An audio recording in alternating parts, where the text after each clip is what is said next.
My lived example shows that we have strayed too far. We shouldn't be regularly tolerating as a society that law abiding citizens can have their bank accounts frozen indefinitely by banks without explanation. I mean, that sounds profoundly un American and cannot be squared with the original constitutional rationale for why the Bank Secrecy Act was okay.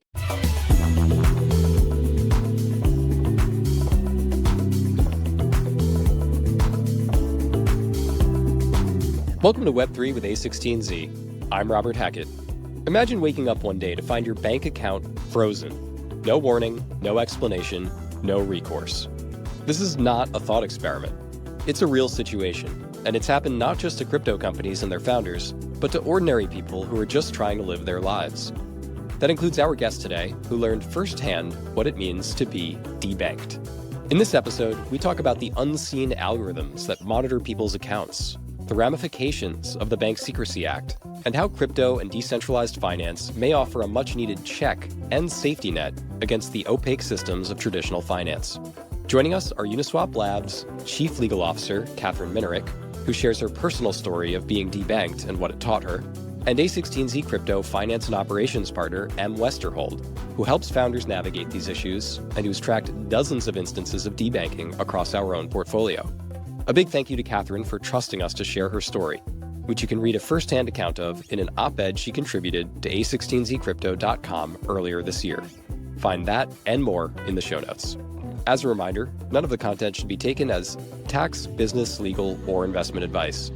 Please see a16z.com/disclosures for more important information, including a link to a list of our investments.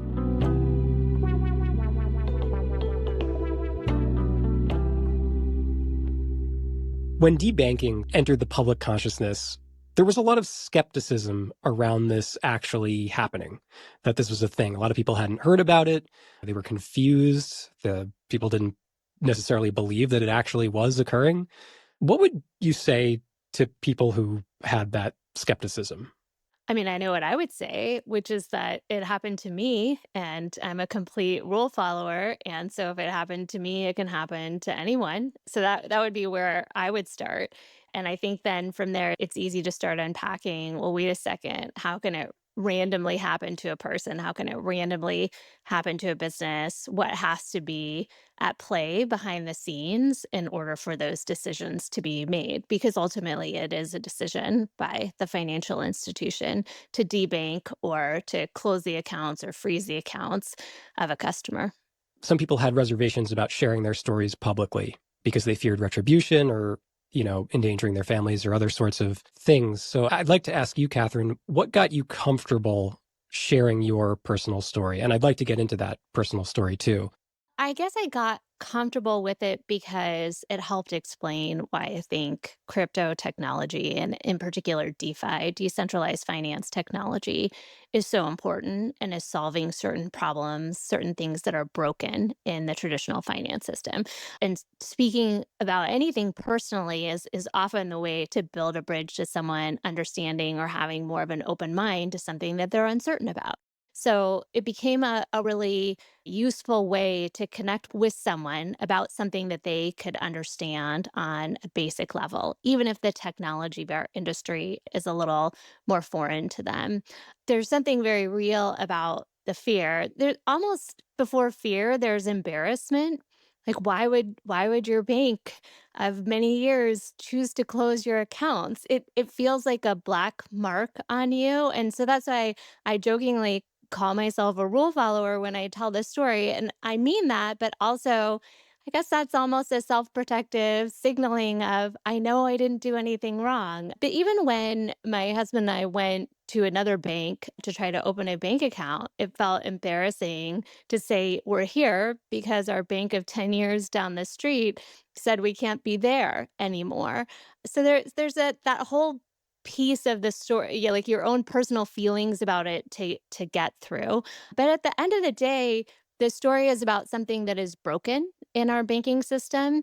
And there may be good reasons for certain people or certain businesses not being able to have the same banking relationship with their bank going forward, right? There may very well be good reasons, but there are countless stories where there is no good reason, where at the end of the day, it's regulatory compliance theater in service of no good end, and it does real harm to people. And so that's why I'm happy to share this story, because I know I'm not alone, but I also have the privilege of being able to have other bank accounts, to feel secure in my financial life. And so I don't have to live with the fear that others who have experienced this might have more deeply.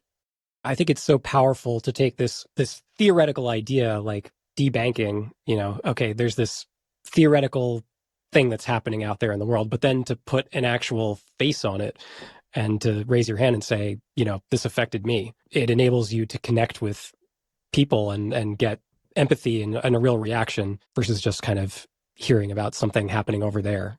Yeah, an understanding of the problem. And I guess to go to the other part of your question, is share a little bit more about what happened. My husband and I had been banking with a national bank, a large bank, but at our local branch, literally down the street from us for more than 10 years.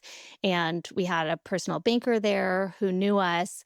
And one day I was on a conference call at my home office, and my husband came in the office with a panicked look on his face. And he said, "I have to talk to you." So I hung up the phone, and he said that he'd just gotten off the phone with our banker, who knew us because his debit card had been declined at a grocery store or something like that. And so he'd called her to say, "This is weird. We know we have money in our account. Why would our debit card be declined?" And the banker called back and said, "I'm kind of embarrassed to tell you this, but the bank has decided it can no longer have a banking relationship with you, and your accounts have been frozen."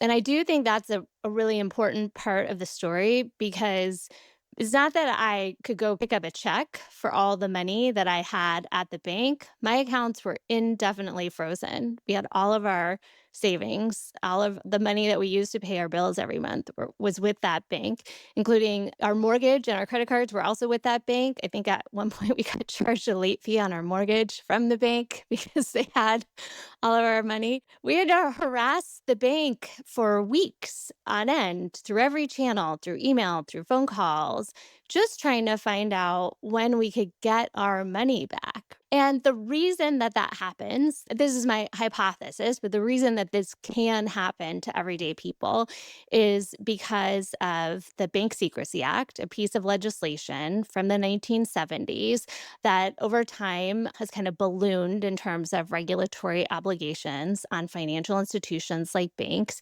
about the screening that they have to do of their customers' transactions and their customers' use of their own funds.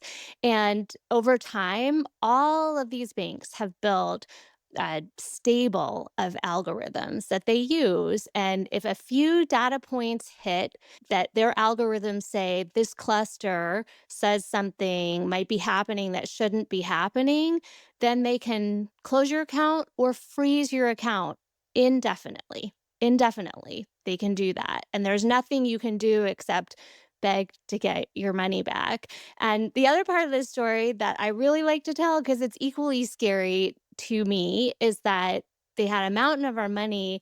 And at the end of the day, they agreed they were going to give it back to us, but they wouldn't even let us pick it up at the bank or send it by certified check, by FedEx, some mail that we could track. They sent it by regular No. mail. And so we had to sit on our front porch waiting for our mail person every day for days on end, hoping that our life savings would show up safely at our front door, which is another reason why crypto technology is helpful for the transfer of funds. So you don't have to rely on that.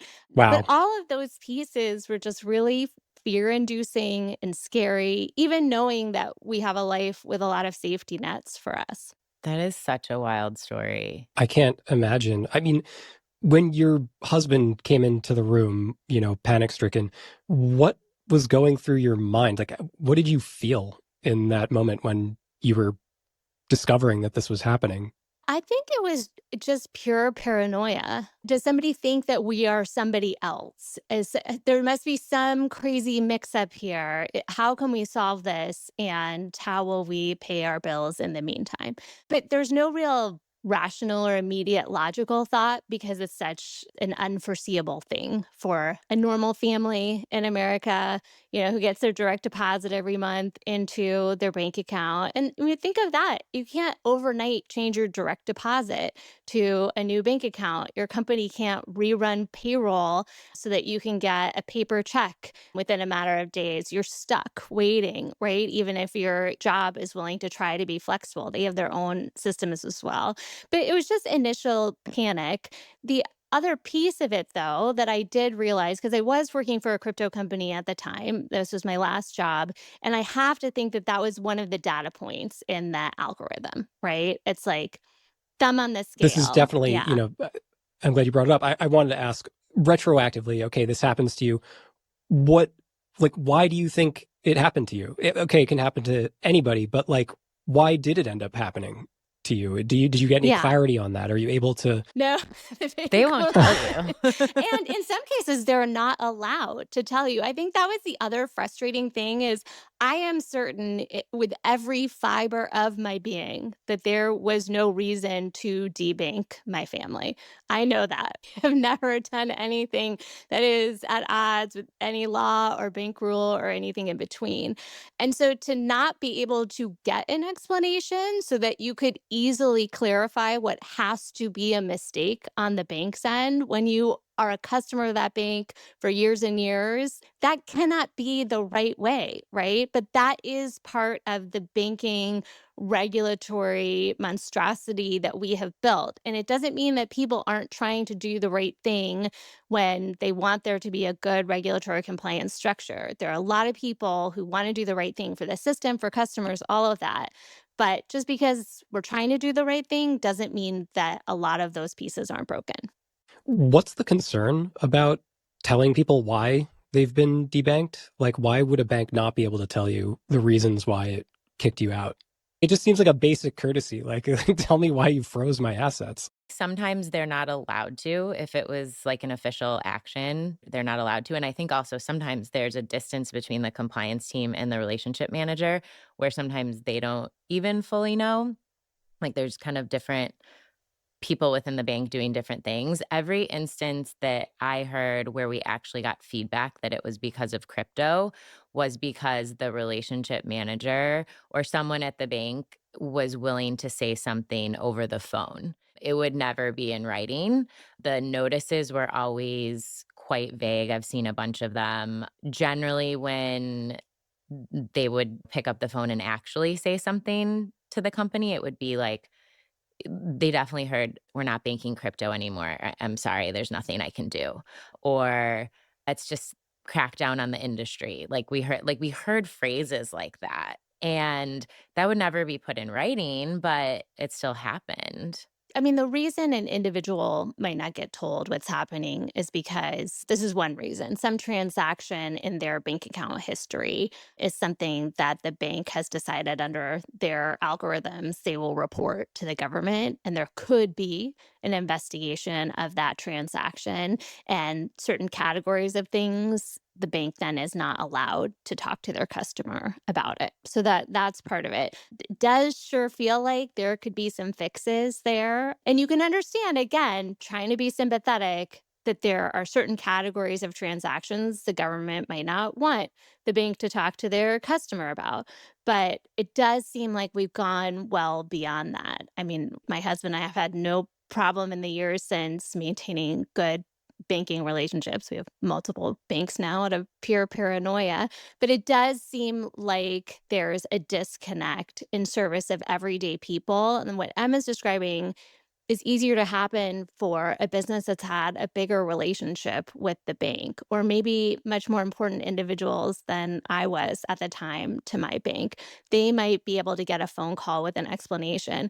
I don't think my personal banker at our local branch was ever told. I think she just understood it was in the category of things that she was not allowed to say anything to us about. That was her instruction. there's a reason that I have a tracker for the last few years where I keep track of every single portfolio company instance that I'm aware of. This happens in very large quantities on a regular basis, and it would kind of come in waves. And yeah, it's not just once or twice, right? So it doesn't take long, to Catherine's point, to kind of start putting it together when you hear enough stories and think, okay, like, what is the common thread here?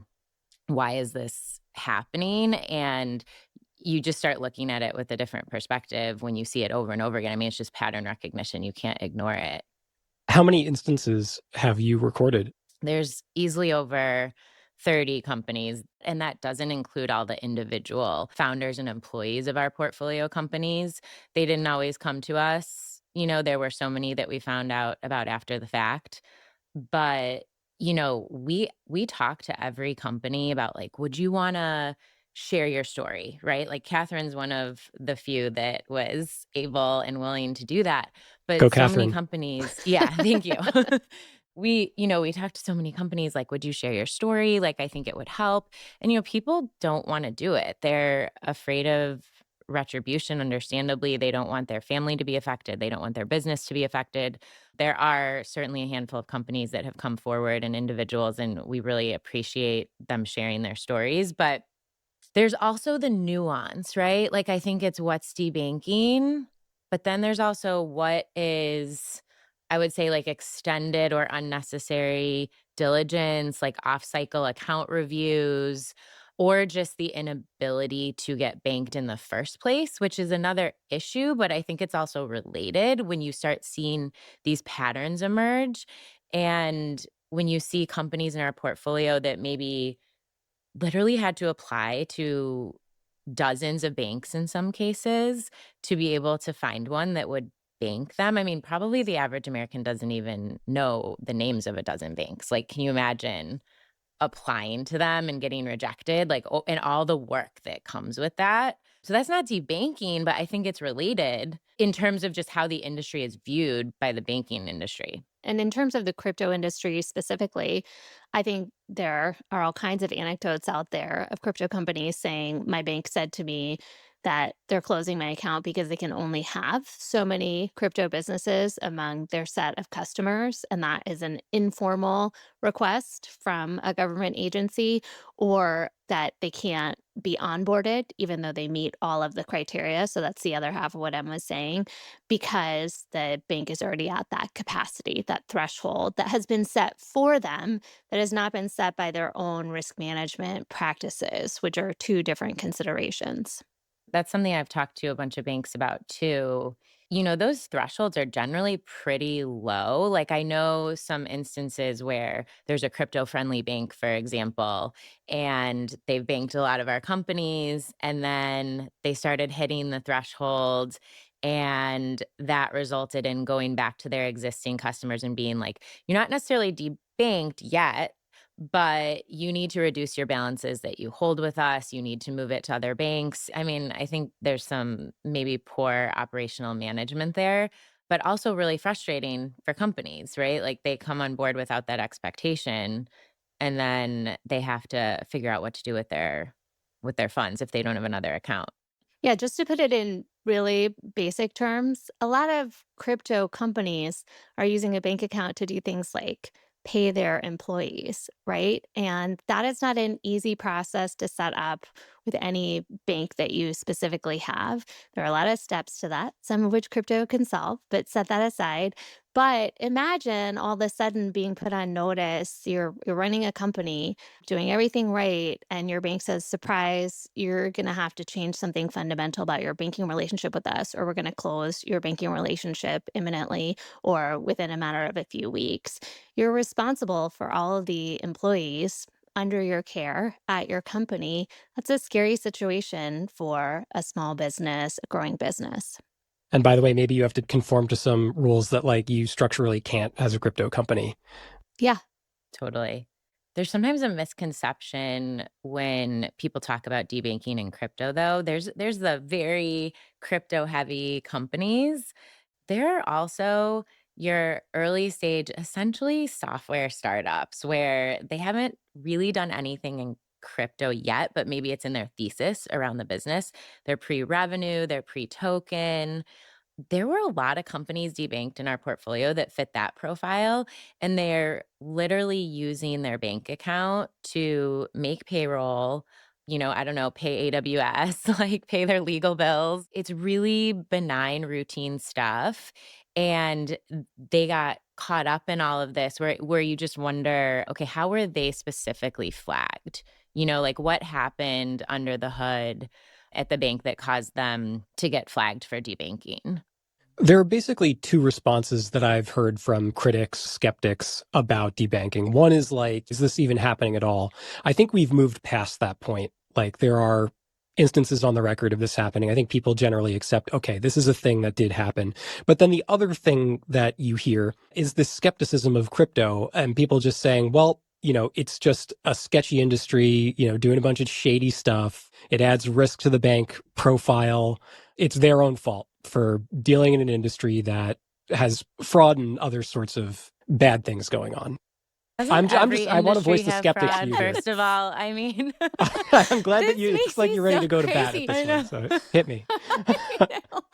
Well, yes, any technology can be used for good or less good purposes, right? Any technology that could include a toaster, right? Any technology. I don't mean to be overly facetious, but maybe a more easier to digest example is think about email. Think about how much fraud happens over email. Have we decided that anyone who is an email services provider can't have a bank account because the services, the technology services that they are involved with carry so much more risk? I would be willing to bet that a lot more fraud happens over email than using crypto today. So if we follow that path, then nascent technologies will never be given space to grow. And it doesn't mean that there isn't any risk calculus or balancing of risk, but new technologies that have the potential for lots of good should be given a chance to go. Imagine if we had shut down the internet and all of email because we were concerned about fraud. Where would we be as a society? Imagine if we had just done that in America and let everyone else outside of America grow those services. Where would some of our biggest companies be today? Yeah, and I think if you look at banks that do it really well versus banks that don't, there are banks that don't do lazy underwriting. Like they actually try to understand the underlying business. They're not putting all crypto companies in a box. They want to really understand the risk and partner with those companies because they believe in that technology, right? Like it's a big future opportunity for a bank too, just from a business perspective, right? Like if you can figure out how to properly bank the industry, that there's a lot of opportunity there. So when I see the difference, I see sort of banks that are like, well, we just don't touch crypto. And it's like, well, first of all, how are you defining crypto? Like, let's just double click on Do that. you know what a blockchain is? But yes. Right. Like where are you putting the bounds around this, right? It goes back to like what is crypto and how do you even define it? Because the more mainstream it gets, it's like you have such a blend, right? What about all the, web 2 companies that start holding more and more crypto on their balance sheet? Well, does that make them a crypto company? Like what does that mean then? So the lines become more blurry over time. And two, it's like, are you even taking the time to understand, or are you just making these blanket, assertions? And so I really appreciate the banks, because there are some that they have really knowledgeable teams on the compliance side. They really try to understand the businesses. They properly risk assess. Any shouts for banks that are doing it right? Yeah, sure. I mean, Western Alliance Bank is phenomenal, actually. So they're a great one. Mercury has done really great work on like the fintech side to support the portfolio after when SVB was failing, for example, probably half the portfolio was able to spin up Mercury accounts in a matter of days. And disclosure, that's a portfolio company, I believe. It is. The ones that do it well, they are really thoughtful about it. And there are other ones, particularly the big banks. I've heard things from the GSIBs. What is it? Global systemically important? Yeah, I think global systemically important banks is what that stands for. And it's basically what it sounds like banks that if something should happen to them, like the Too big world to would fall fail. apart. Exactly. I've heard from a lot of them over the last few years especially, like, they're just like, "We won't do it." Like, we won't touch crypto. And, of course, they do have some high profile crypto clients, and some of them are starting to come around now for sure. But for a large part, they weren't touching them the last few years. And I had one say to me, everything we do, every potential client that is associated with crypto has to go to the CEO. So it's gotta be a company that someone is willing to basically stake their career on if they wanna bring That's it the to the CEO's CEO and, job like, try to to get review this every single one that well, I think this was sort of post FTX and all it's not every company. This was specifically related to crypto, and it was, like, for a period of time, right? It was like, I need to approve anything that's go and this is who knows if it's true or not, right? This is what I was told. And it was like, "So if you have one of your portfolio companies that's maybe just like so amazing in every way." Basically, they're like killer management team, profitable, like already a bunch of revenue, high growth. And they were just like listing all these things. And they're like, "So if you want to bring some of those to me, like we can totally talk about it." And it might, and I'm just I sort of laughed. I'm just like, okay, first of all, that's not a way to build loyalty. Second of all, I'm not going to bring you any companies after that because I want someone that will work with us, and be a good partner. Like I had a bank tell me recently, we are open to companies that have less than 50% of their revenue generated in crypto. And while I thought that was arbitrary and maybe a bit frustrating and lazy, I also appreciated it because it was the start of a dialogue with someone who wants to actually bank these companies and is trying to intermediate between their compliance team and me and like help figure out what is the bucket. Like I don't expect any bank to be able to bank every company, but help figure out like what is the scope of those that you can bank and like let's work on that together. So it's like a step in the right direction even though it feels arbitrary and frustrating. At least it's more transparent. And I think during the kind of height of debanking, it's the lack of transparency that is one of the most frustrating things because it just feels so unfair. And it feels like, as an American, you want to be able to understand the process by which something is happening and the legality to it. And when you feel like you can't understand that, it's just like a black box that feels corrupt.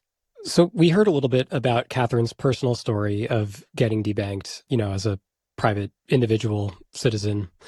And you've dealt with many portfolio companies having to get new bank accounts very quickly. What can you tell us about that process? What was it like for them getting the, kind of the rug pulled out from under them and then needing to scramble and find a place to have a soft landing? It's been a journey and it's always really stressful and scary. If we do a little bit of history, the scariest point for most companies was like March 2023 because it was just the trio of Silvergate and SVB and Signature. These were three banks that all of a sudden had a liquidity Yes, crunch 3 banks that and all, failed yeah, in quick succession. Many of our companies actually had several accounts open, maybe with all 3 of those banks and or 2 of the 3, right? And maybe they use them for different purposes. Katherine was saying that she now has multiple bank accounts, but these were people who had thought ahead, Yes, had banking redundancy, had redundancy. gotten multiple bank accounts, Yes. but all of them got Yes. basically yanked.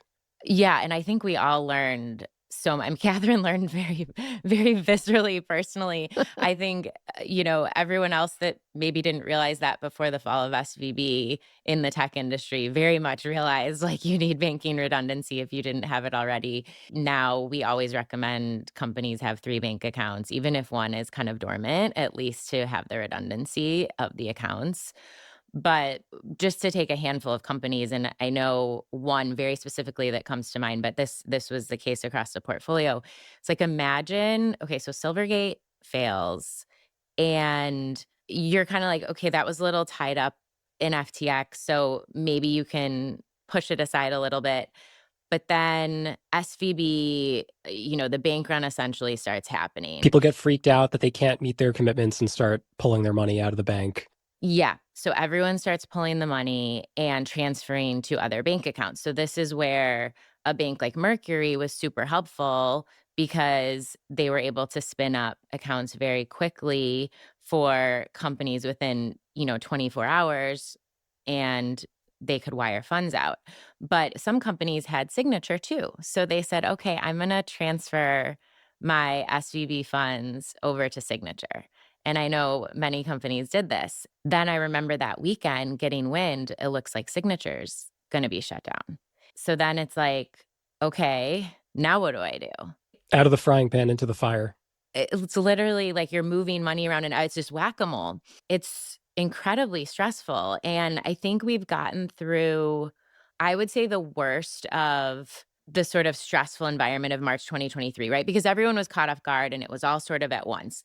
Now people have redundancies, so the debanking incidents that I've seen over the last year, year and a half have been frustrating and a lot of work because all your stuff is set up. You've got all your bill pay, you've got your payroll, you've got like everything is sort of connected, right? So you're scrambling to get new banks or transfer connections. But at least if you have a redundancy now, I think crypto companies basically just always they live with that risk now and everyone knows about it. It's not like a secret. So people now just prepare for it and have redundancies, but it's incredibly stressful. Like, how are you running your business when you don't know if you can rely on your bank account? And they usually don't give you very much time. Getting onboarded into a new bank takes several months usually. I mean, there's a big process of KYC and data and forms you have to submit, and they go through their whole underwriting process. And it's not like you can just spin it up. Even as recently as the fall of last year, there were established good actor American crypto companies getting debanked without explanation. And the behind the scenes explanation that you could kind of get hinted at, like that Em was talking about earlier, was we have too many crypto companies as customers right now, and the regulators don't like it. And regulators do wield quite a bit of power. And again, some may be wielding that power out of good faith concern for the banking industry, for customers. Some may be wielding that power with animus towards a particular category of customers. To go back to that March 2023, I think it's also important to unpack what is causation and what is correlation. Just because a bank happens to bank a large number of businesses in a particular industry does not mean that bank has risk because of association with that industry. It's up to the bank to figure out what the right risk profile is overall, and it usually isn't that industry specific. So I do get a little nervous when folks say, "Oh, it was crypto that led to banks failing." I don't think that's the case when you unpack it. I do think that some regulatory fear of certain crypto companies added pressure to banks that then created a snowball effect, some of which probably could have been prevented, right? And so it's important to tease out those parts of the story as well, whether folks are acting in good faith or not, but to understand what was the actual cause of how we got to that moment in time in March 2023, as opposed to what are the things that we could have stopped if we had taken a step back to make sure that we were acting out of care for the banks and customers as opposed to fear of industries that we just had And anxiety this goes to over. M's point about lazy underwriting versus more careful, Totally. smart, savvy underwriting. We've talked a little bit about what happened in March 2023, but I wonder, can we unpack that a little bit more? What is it that happened that these three banks failed in quick succession? What was going on behind the scenes? To the extent that you can give a TikTok or play-by-play might be helpful for people to understand. To be fair, I think they're all kind of unrelated. It's in different reasons. They just sort of happened at the same Bad time. things happen in threes, so it's just a law of the That's universe. true. I mean, if I remember correctly, I think Silvergate was almost completely related to FTX. I do think, like, at that point in time, think about March 2023 to when the FTX collapse happened, there was a period of several months that have gone by. And so the types of funds remaining with any particular bank, those have largely settled, right? And so that's kind of what I mean by causation versus correlation. I do think you could trace that back to FTX, but was it because inevitable because of FTX, or was it a series of decisions made that were preventable in terms of that bank, whether from regulators or the bank themselves? Yeah, and SVB had nothing to do with crypto. It just happened to affect crypto companies because it was a generally friendly crypto bank. So, like, from my purview, I'm like seeing the crypto companies and how all of this affected them. And Signature was very, very heavy crypto. I've heard in passing that I mean, they were like well over 50% crypto companies. So SVB, they were friendly to crypto. And then those companies had to transfer funds over to Signature or other banks. They were sort of like disproportionately affected by these bank failures because all three of those banks were supporting such a big portion of the crypto industry, even though their failures were not necessarily related and definitely not for the same reasons. People have talked about this idea of a Chokepoint 2.0, which is riffing off of the original Chokepoint operation, which happened under the Obama administration. There was this concerted effort to target certain types of businesses that were politically unfavorable at that time. I think it was like marijuana related companies, firearms. What do you make of what happened in the crypto industry? What do you make of that in its relationship to Chokepoint 1.0? Like calling it Chokepoint 2.0, that it was like this concerted effort targeting this particular industry. I do think it was a concerted effort by a cluster of regulators to limit traditional finance banking services to the crypto industry as a whole. And I think it's not even a belief at this point. The documents bear it out. In my last job before my current job, my last job, I ran litigation for Coinbase. And we could see that happening to the industry, and to the Coinbase leadership's team's credit. They said, what can we do to shine a light on this? And one of the things that we did was submit FOIA requests, Freedom of Information Act requests, knowing that we probably wouldn't get the information we were asking for. But ultimately, you can sue if you don't get information that you've asked for through FOIA. And Coinbase has, in over the last year, sued over the records that it sought but wasn't getting from regulators. And as those regulator documents have come out in a trickle, more and more documents show that there was a true effort to limit banking services to the crypto industry. So I think it's helpful to call it Operation Choke Point 2.0 because it explains that it was a coordinated effort, that it wasn't anecdotal, it wasn't one off. This was a set of policy priorities and an outcome driven campaign. And I'm thankful that hopefully it's over, but the repercussions are still being felt. And kudos to Coinbase for continuing to see through that Yeah, I've litigation. seen Paul Grewal has been sharing the memos as they come through.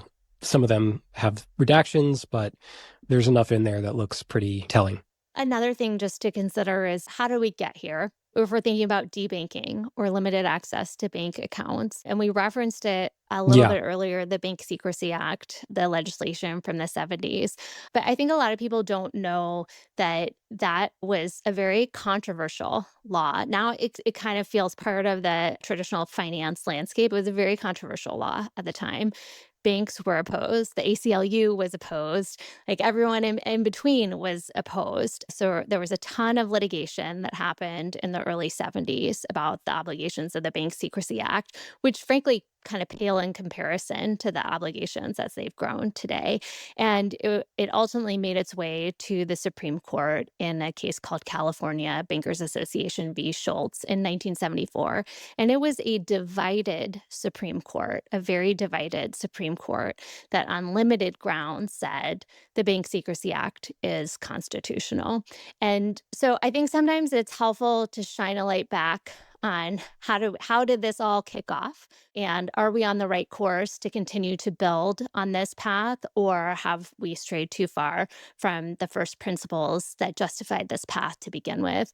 And I think like my lived example is an example that shows that we have strayed too far of the original purposes. We shouldn't be regularly tolerating as a society that law abiding citizens can have their bank accounts frozen indefinitely by banks without explanation. I mean, that sounds profoundly un American and cannot be squared with the original constitutional rationale for why the Bank Secrecy Act was okay. So as you know, America continues the conversation on how do we make banking safe? How do we protect America from bad guys, but also how do we do right by Americans who want to participate in the financial system? I think it's always good to go back to those first principles and think, are we doing right by the limits that we laid down originally when we said mass surveillance by banks on behalf of the government is okay? Let's drill down there. What is the Bank Secrecy Act? What does it say? Why was it controversial when it was put into place, half a century ago? Yeah. So I believe it was 1970 when it was originally enacted, and then a set of regulations were promulgated by the Treasury and other departments, and the law and those regulations were challenged. But at its core, it started as requirements for data collection by banks about their customers, surveillance of banking activity by banks of their customers, and mandatory reporting of certain categories of that information to the government. And so you can see how those pieces might raise things like a due process challenge, like why can all my transactions be monitored by the bank? And the Bank Secrecy Act, and I'm blanking on the exact language, but originally was about this is in order for banks to provide the government with very, very useful information. It was not meant to be mass surveillance. It was meant to only provide information that the government thought would be very, very useful to stopping particularly bad things. Now, it's since been expanded. It was most expanded by the Patriot Act in the early 2000s. And that But was a if you time that think was a about time the after the September 11th attacks that there was a lot of concern after around 9/11, terrorism and yeah. rightly. Yes, exactly, exactly. And so again, it makes sense for government to want to address those risks. It makes sense. But what makes sense is addressing the risks with solutions that actually mitigate the risks and not treating every American as if every transaction that they are engaging in is more likely than not a criminal transaction. And that's if you go back to that 1974 Supreme Court case, there's a really great dissent by, there's a couple great dissents, but one by Justice Marshall talking about how unconstitutional it is to presume that every American is a criminal and to then surveil them on that basis.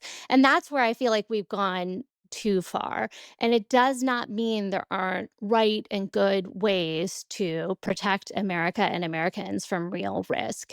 But we should be doing that in a way that is constitutional and is actually targeted to those risks. That's not just, as a friend of mine who's a compliance leader often says, regulatory theater, because we don't have any other solutions. So let's just throw the broken tools we have at the problem and pretend like that is going to make a difference. Regulatory theater is not the answer. Real risk prevention is the I think answer. that's such a great point. And this stuff happens behind the scenes. Most people don't think about it. They don't think about the eyes that are on their bank accounts and all the transactions going on, who can potentially have access to it. Well, and there's so much more information to be gathered and collected now in this digital age. The Supreme Court in 1974 could not have even dreamed up the amount of information, surveillance, and gathering that we are doing today because there's just so much more of it. It's so much faster, right? We're talking in 1974 about keeping a copy of a check that you wrote. right? That is very different than every single direct withdrawal use of your debit card transactions that banks now have on hand. That's a different set of information because we're so much not a cash society The anymore. system's gotten so centralized. The analogy I was going to make to your point about security theater to something that might be familiar in people's regular everyday lives is like TSA, again, also sort of like upped after the September 11th attacks in order to ostensibly protect people, but also just jamming up the airport system, like it just being a terrible experience for everybody. At least now there's options available like TSA pre-check and things. Like I don't have to take off my shoes every time. So even that process has adapted somewhat to the circumstances of reality, although I'm sure there are many more improvements that could be made. Yeah. And look, it's okay for society to be somewhat inconvenienced at time in service of a really important need, right? That's why we're in society together because we're willing to have some of the benefits that only come collectively by taking on some of the burden, by acting collectively. That is okay, but it's when we're not actually getting the benefits, yet we are still being inconvenienced or worse harmed, that we should take a look and think, why are we doing this way? Is there a better way? What would you change? I mean, this stuff was instituted to solve a problem. It has grown and expanded beyond anybody's wildest imagination. What would you do to change it today? Are there practical, realistic things that could be done to address this? Yeah, I mean, I think one example of something that is broken and needs to be changed is the reporting of transactions over a certain threshold to the mandatory reporting of transactions over a certain threshold to the government. By all accounts, there are millions of those reports sitting in government databases that are never being looked at or assessed or reviewed. So we know that there is too much information being collected to even be useful. It can't even all be looked at. The majority of it serves zero purpose except to be an intrusion on a customer and potentially be the reason why a customer's bank account is shut down or frozen. There is probably enough data to know what is used and what isn't used, what is actually helpful to an appropriate law enforcement inquiry to change dramatically the requirements in terms of what is being reported or what has to be reported. So that would just be one example where we have the data from doing this, whether you just go back to the Patriot Act amendments, that's still 20 years, right? You go all the way back to the 70s. We have a lot of information about what were we able to do with what information and what have we let pile up because we know we don't need it, but we're just not erasing those regulations off the book. That I think would be a starting point.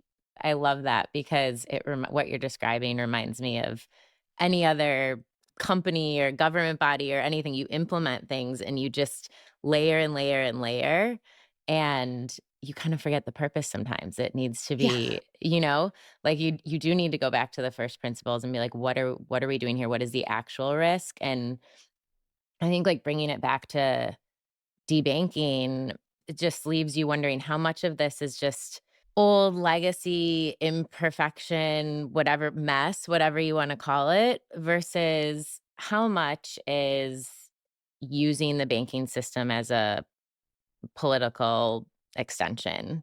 I don't know how those strings are being pulled, right? But there's aspects of it that's hard not to say that that mess is there intentionally. Yeah. And I do think no matter where you fall on the ideological spectrum, if you are just a user of the financial system and not in the industry, not in the crypto industry, not in the banking industry, you would, just an everyday American, you would probably be shocked to realize how much information is collected about you by the financial institutions that you use and how much information about you may be required to be given to the government. I think everyday people would largely be shocked by that and uncomfortable with it, even if they understood that the original intention came from a good place. And just that gut check helps you know that we might be miscalibrated. these compliance obligations, whether we're talking about BSA or other sorts of things, has led to this enormous consolidation of the financial industry. In our State of Crypto report that we put out in the fall of last year, we looked at the number of banks in the US, and it's dropped by 2/3 since 1990. That's a lot of banks. There were like 15,000. We now have less than 5,000 in the US. And also, another crazy statistic is about five banks control nearly half of all assets in the US, too. So it's just like this incredible collapse and consolidation of the industry. And there's just a few big pillar institutions that have this insane gravitational force of attraction now. And then if you get shut out from one of those banks, it will become increasingly more difficult for you to participate in the financial system at all, which is why a lot of us are in crypto. And, the other part of my debanking story is that something I realized in the days after not knowing I didn't have access to any of my money in my bank account was that I had a self custody crypto wallet with Bitcoin in it, that I had a digital, safe, secure place where I was holding my own assets, and those assets could not be frozen by my bank wrongly. So I do think that having those technology tools available for individuals and businesses to just even hold their own assets is an alternative to your mattress at home, or maybe more high tech, a safe at home, right? If we have that technology, it is an important check on the risks of mass bank consolidation, for example. To return to the point I made earlier, which was to sort of rehash the argument you might hear from a crypto skeptic of somebody who's just like, well, crypto is just like filled with fraud anyway. What's it good for? I'd like to zero in on your point about the value of crypto and crypto wallets. What would you say to somebody who has that sort of opinion where they just like crypto, what's it good for? I think a lot of folks who ask that question also care about access to the financial system and the global economy. And so that is why the example of the benefits of technology like a self custody wallet are helpful, because it is a way for any person who has been unfairly shut out of the American or global financial system to still participate, right? To still have a safe and secure way of participating. So that's one answer. The other answer, which I think is, a fundamental question that we have to ask ourselves is, do we believe in a future where there can be private peer-to-peer transactions on an everyday basis, or are we moving to a global future where every transaction between two individual people is surveilled and assessed? I think there's a lot of danger and risk that comes with the latter. We, as America, have always believed in the right of two people to transact with one another on a like free and fair basis. And crypto technology is part of the next generation of solutions to enable that. I don't think that we should shut down that technology and that promise, which is so true to the values of who we are as a country. And it kind of goes back to that. Those dissents I was talking about in the Supreme Court case is, are we going to regulate a future state assuming that every single person in the world is a criminal? Or are we going to regulate the future state assuming that most people are decent human beings and there are bad guys out there and there are good ways to stop bad guys without criminalizing or treating every individual going about their everyday daily life business as if they are a criminal as well? I just believe there's a better way. I think it could be harder in certain circumstances, but there is absolutely a better way. In the wake of debanking becoming a topic of national conversation, there have been congressional hearings about it. It is now something that is top of mind for people. People know that it's happening. What is coming of this realization, this acknowledgement that debanking has occurred? Like, what's being done to stop debanking from happening in the future? Are we past this now that it's been exposed? Is this still a risk? Where do we stand? I mean, I do know of instances that have happened as recently as a couple months ago, so a lot has happened since then. I think it's just time will tell, and I'm still keeping the radar up. We have a Telegram group for our finance folks in the portfolio, and everyone chats, everyone shares if they get any communication from a bank. We do, Zoom calls and check in, and it's always like anything new on the banking front. It's been a key topic of conversation for the last few years amongst the group. So I think the time will tell. I mean, it feels like it's being addressed, though. Like the right people are thinking about it in Washington and hopefully doing something about it.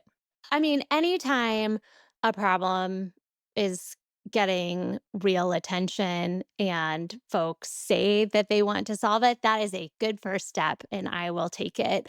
I think there's like a constellation of issues that are hard to solve for here. And when Robert goes back to you mentioning how we have way fewer banks, right?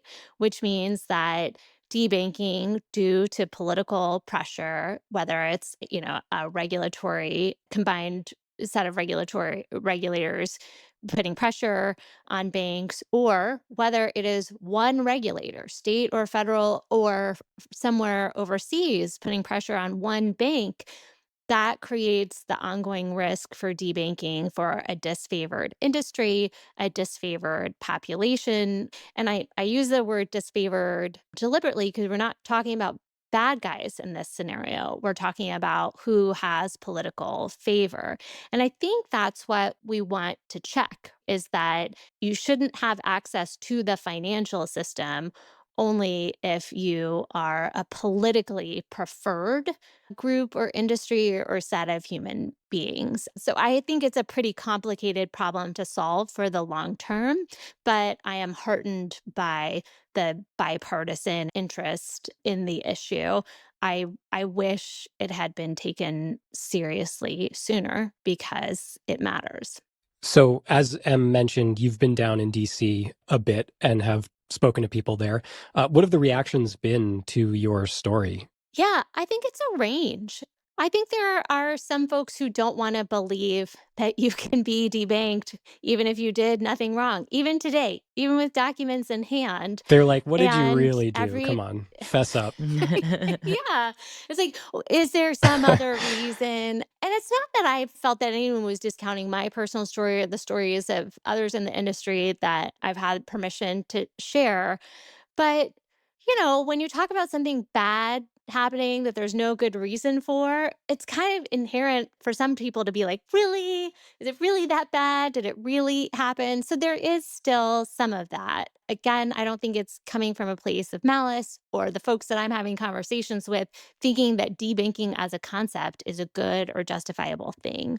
It's just not wanting to fully face how broken something is. Then there's a lot of folks who are taking it very seriously and are interested in learning more and have asked for additional as much information as we can provide to them, and we're happy to do that. And I think those are the efforts that are going to lead to potential solutions, but it's going to take a lot of digging into the going back to what we've talked about today. How did we get here? How could something like this have happened at all for this industry or for this set of people? We have to unpack that, and it's going to take time to do it. You never learned exactly what triggered it. No, sometimes my husband and I try to figure out like what transaction, because we do think it was an algorithm. Probably I work at a crypto company and then some transaction, those two together hit. But we are such boring people. I love my husband. I don't mean to call him boring, but we are pretty plain vanilla people. I am a Midwestern, middle aged mom, right? What am I doing that is going to hit a Bank Secrecy Act algorithm? I buy vintage goods off of Instagram occasionally, right? Like these are the transactions that we're talking about. And so, no, we have no idea what it was. I wish I did because I would like to correct my own record for whatever, non use that would serve. But it is the reminder of it's not like we can look at our bank statement and think like, oh, it must have been this. right? There just was nothing weird happening, and that's the reminder that it's overly built, overly constructed algorithms that banks are required to have. If their algorithms don't overcatch things, they can get in really serious trouble.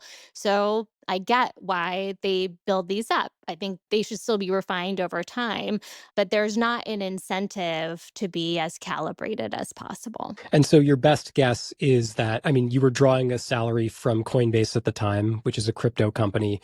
Your best guess is that this was a factor, if not the one of the main factors that could have tripped a wire somewhere. I know other people at Coinbase bank with this bank. So is it the main factor? I just don't know. But I have to assume it had to be a factor given how benign the rest of our financials are. It had to start with a thumb on the scale. I was not important enough at Coinbase for that I think to be the main factor. I think like certain founders of crypto companies were personally debanked, and that was the main factor. I just don't know. But again, it's all speculation because we have a system set up that we can't identify mistakes and fix them. Wild.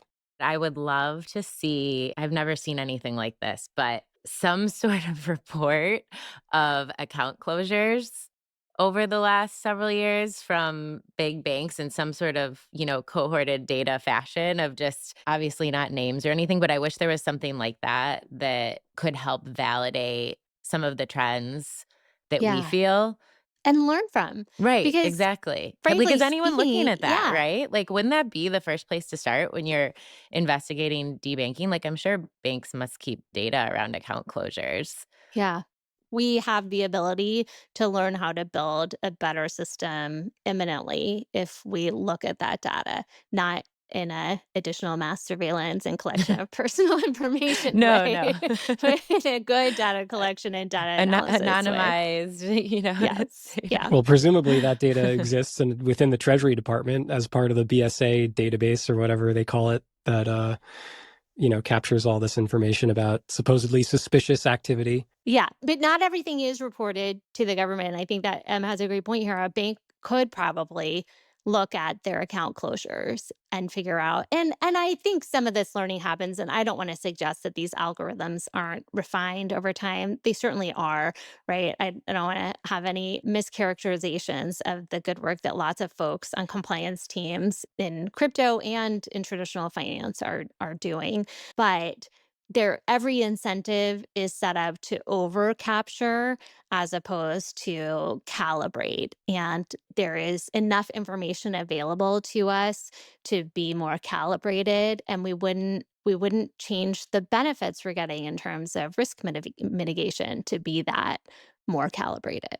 One thing I want to make sure we get to, we talked about Katherine's story getting debanked. And given that you've cataloged a bunch of incidents across our portfolio, what can you share from their experiences? Do any stand out? Any particular stories? There's one similar to how your account was frozen and you were waiting for your check, Catherine.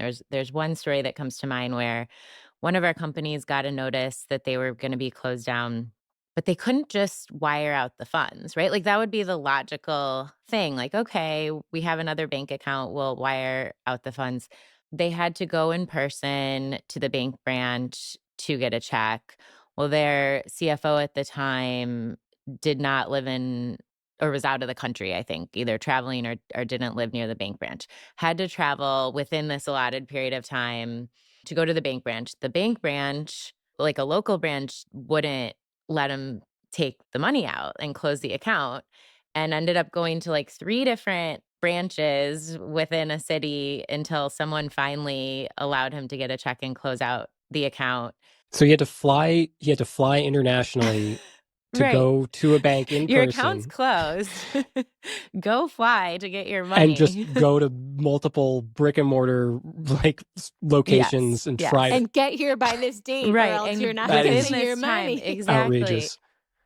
And so, stories like that stand out. There are other stories where companies, the founders get started when they're just a small business and they open a small business banking account. And you can kind of see to be fair, from the perspective of a bank. You like open a small business account with someone and the company grows a ton over the years, changes, evolves. All of a sudden you're doing reviews and you're like, whoa, this is not the company we originally underwrote. And also we're not equipped at a small branch or a small bank to handle this company. You can see how that could happen. But what's interesting to me is there are founders that happened to where it's just like they've been such good customers of the bank. And what I think is interesting is when they've severed the business relationships, but then allowed the founders to maintain all the asset management relationships with the bank, which I've seen that happen a couple times where, it's hard to make sense of how that works under the hood.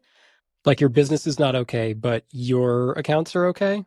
Correct, and we'll continue to bank you and your co-founders for all of your personal needs, even though your earnings are, like, from this company that we are deeming to be inappropriate for our bank. I just find that to be confusing, right? I mean, I wish someone could explain that to me.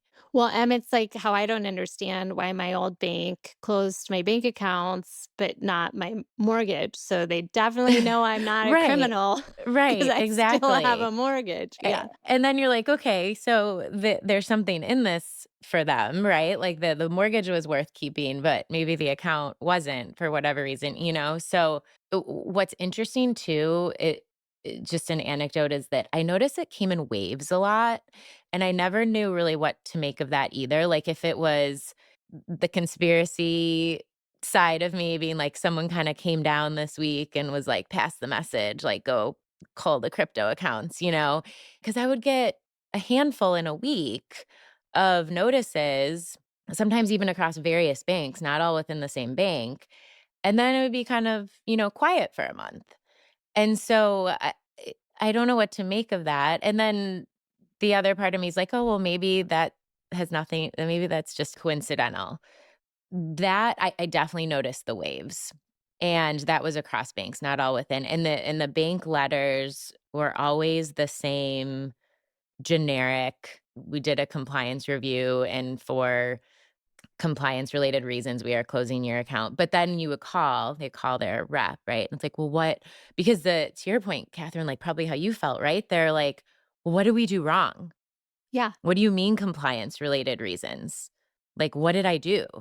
And you feel attacked. And I know from hearing from a lot of companies that they felt that they were treated as if they were a criminal. And not everyone made them feel that way, but certainly some of them did. Like they felt like icky, right? Like I did something wrong and I don't know what it was. I'm just running my business as usual, been a longstanding client. So I think that's a common sentiment as well. And it's just frustrating when you don't know what you did. Well, and just to build on that, the reason it's frustrating if you don't know what caused it is because you're a good faith actor and you want to prevent misunderstandings, right? Like Totally. a bad guy knows why their account Yeah. has been closed. But like these crypto companies or me or folks in my situation, it's like this can be cleared up, right? Right. And then it's scary because you're like, is there some sort of black mark on my record? I think you said that earlier too, where it's like, am I now not going to be able to get through underwriting at another bank because they're And going there to is a see, right? system, yeah, there is a system for banks sharing information Mhm. about customers who they deem unworthy. That is a system that exists. Again, good reasons for a system like that to exist, but also can lead to bad outcomes. Yeah, and I certainly don't wanna hate on banks, right? Like, we all rely on them, and they're like, I don't know, I'm not trying to hate on No, the you're just system. calling out, I you know, just think your observations and your lived Yeah. totally, and experience. it's hard to see when dealing with dozens of companies that have gone through the same fact pattern to say there's not something tied together here that is a bigger initiative, a bigger agenda. It's just hard not to come out with that Yeah, the conclusion. thing that's so shocking to me about your point about these things happening in waves, whether it is some sort of coordinated conspiratorial action on the one hand, or just like totally chance coincidence. Like the thing that's shocking to me is that there's just so little transparency around it that there's no way to know. Like Right, that's wild to me. right. I think Yeah, And that's that the and most that breeds, frustrating. it is. conspiratorial thinking because it's a vacuum of Mhm. information. What else are you supposed to think? Well, and frankly speaking, this is another reason that so many of us are in the crypto industry and believe in it, because one of the core benefits of crypto as technology is its transparency, and that it can be trustless, not meaning that there is no trust in it, but trustless in that you don't have to trust a third party, big bank, corporation, or anyone else to deem you worthy to participate. Yeah, get rid of the middleman, the intermediary, the person with their hand on the switch who can decide your fate capriciously, allow people to control their own fates and destinies. Sort of the rallying cry for crypto. Building companies is so hard, right? Like, we all know that. I think we're all on the side of startups here. We're all very, you know, tech forward people.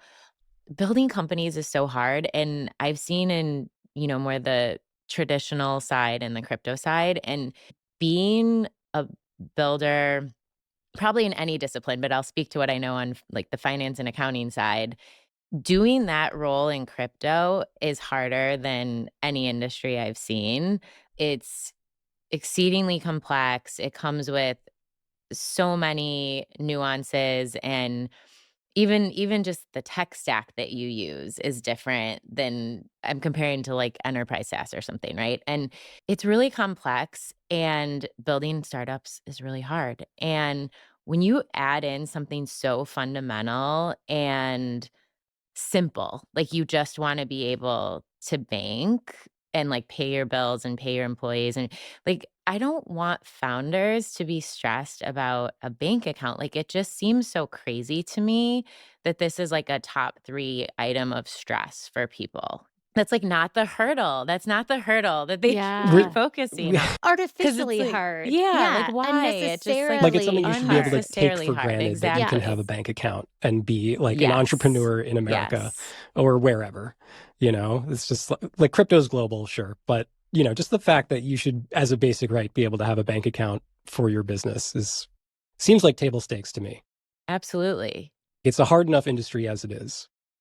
Are there other legal or regulatory happenings that are catching your attention, Catherine, that we should dig into, discuss? The SEC has dropped its case against Uniswap. That's a big one. Uniswap Labs was under investigation for 3 years, thankfully not ever sued, but still had a Wells notice and, an open investigation, and we officially got our closure notice. Some of the And a Wells notice for people who don't know. Oh, yeah. A Wells notice is when, at a certain point in an investigation, a regulator, Wells notice is a practice of the SEC and CFTC in particular. The regulator says, we, the enforcement staff, are going to make a recommendation to the commissioners that we proceed with an enforcement action, that we take you to court. And so you have a chance to then engage substantively a little bit, and then you see what your fate is. Almost always after a Wells notice, there's either a court action or a settlement. And because, my opinion, I think most of the industry, a lot of the SEC's actions that they're, or Wells notices that they were issuing to the industry were not based in a sound interpretation of the law. There was no real path to settlement. It was, okay, if we get sued, we're going to have to fight. And so that was my old job at Coinbase, fighting the SEC. Coinbase's SEC case has now been dismissed with prejudice, which is a remarkable and welcome outcome as well. And the thing that's now happening with Commissioner Peirce is that the thing that the industry was begging to happen for 4 years. Like, if you go look at the end of Coinbase's Wells notice response, which is on Coinbase's blog, you'll see it's an outright plea for dialogue. Like, we are here, we will come to the table, we will help figure out the right path forward here, but litigation does not make any sense. And those pleas from every good faith American company in the industry were just ignored for 4 years. And I think to the detriment of innovation in the industry, to the detriment of ongoing relationships that you want regulators and industry to have, right? You want there to be dialogue between regulators and industry because dialogue helps get you to the heart of any misperceptions. So it's great to see this path towards figuring out what is and is not in the purview of the SEC. And on top of that was just a huge relief to be out from under that cloud, I would say, with the SEC in particular. Amazing. Are you seeing this vibe shift from where you sit? What does it look like on your end? Yeah, I mean, I think vibes are good. People are building. Again, it's like things that were on their roadmap that maybe were a little bit paused for a while, or companies that just felt like they were sort of trucking along are now running fast. It just feels like people have a lot of enthusiasm right now. I think now is also the moment where we need ground rules to be enshrined so that we don't go backwards or that crypto doesn't unnecessarily become a political issue every 2 or 4 years, because that is no way to keep innovation within America's borders. No way at all. It was already at the point of unsustainability and driving so much innovation overseas. And the truth of the matter is, at least right now, it feels like we can come to the table and be a participant in those conversations in a meaningful way. But having the rules set as opposed to living in fear that you can arbitrarily be sued based on a regulator and agency making up a new interpretation of a law or putting out a new interpretation of law only in the complaint it files against you for the first time, like that is a broken way for a regulatory system to work. And when you say enshrined, basically the way to do that would be to pass legislation that provides clear rules of the road. Is that I do right? think legislation is needed at this point in time, especially because the true reality is that securities law and commodities law, and we talk about the SEC and the CFTC as the potential major regulators at the federal level for the crypto industry. Neither of them maps well onto crypto as a whole. So, new legislation is needed in order for those agencies then to play the role that they are meant to play. That way, legislation means that even if the agency heads change from administration to administration, there are boundaries on how the industry will be regulated. And so there is a safe space to grow and maintain a business here in America. There's obviously work to be done there, but let's assume that things happen, laws get passed, there are fair and appropriate rules put in place to govern this industry. Paint me a picture of what happens next. What changes about the world around us, assuming that crypto gets the regulations it needs? I mean, I think that the change is more efficient markets for everything, more transparent and accessible markets for everything. And we're on that path now. And the rest is, in some ways, a little bit ahead of us because we've been stuck in this regulation by enforcement landscape here for the last several years. But a systemic improvement of how all value is exchanged and how we can participate in a global financial system. That's the future of crypto. That's the dream. And I think we have to assume that we are only on the cusp of what all the use cases will be. You can see the use cases in the payment system because there are so many intermediaries, so many unnecessary steps. It can be so slow, it can be messy. So you can see the opportunity for improvement there, but there's opportunity for even more transformational change just in building that like social media platform building on blockchains where users of those social media technologies, they maintain ownership of their own content. They can move it easily to a different platform. I think that's a step beyond what people even tend to think of when they think about crypto technology, but that is why a lot of folks in the industry, so many of us are excited because we see that potential, even if none of us can envision where it will be if we allow that potential to fully grow. That's the exciting part, right? Yeah. Totally exciting. And even your point about social networks, like even that is the Web 2 kind of dominant platform idea that is front and center in everybody's mind. Nothing typifies Web 2 more than social networks and social media.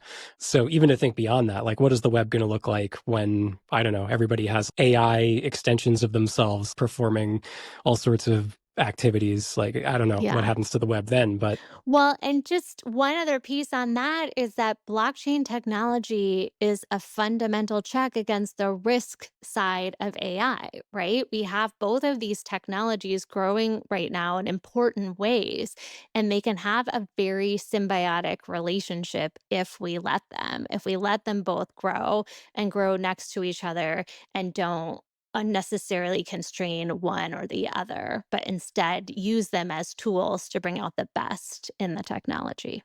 just to close out this conversation, what is your single biggest piece of advice to crypto founders who are trying to get bank accounts and sort of operate financially? Like, what would you tell them? What can they do to get ahead of any issues? You need to pay attention to the details and nuances of buttoning up your business. Like when you're a small company, you don't want to overdo the compliance and red tape and like you don't want to overbuild essentially. But when it comes to getting banked, for example, or showing up for those conversations with the bank, you need to make sure that you can present yourself in a way that is going to be professional, if that makes sense, right? Like you have to have all your ducks in a row. And that's not just speaking intelligently about your business because founders can do that in spades. It's like having all your shit in order, like having your That's back saying a lot office for in a startup. order, Startups are you know? messy, messy Yeah. things. They're messy, but just being very clear, like what are they asking for? Getting your details in order, and I guess related to that is it's like having someone that handles that stuff for you and helps you do that, who knows what it's like is really valuable. So you don't have to hire a full-time, accountant or anything, but you should probably have someone part-time or outsourced to help you with those things. And they can help you with the banking application process and they can help you with insurance applications and they can help you with the things that are, you know, going to drain on your time that are likely not the highest and best use of your time as a founder.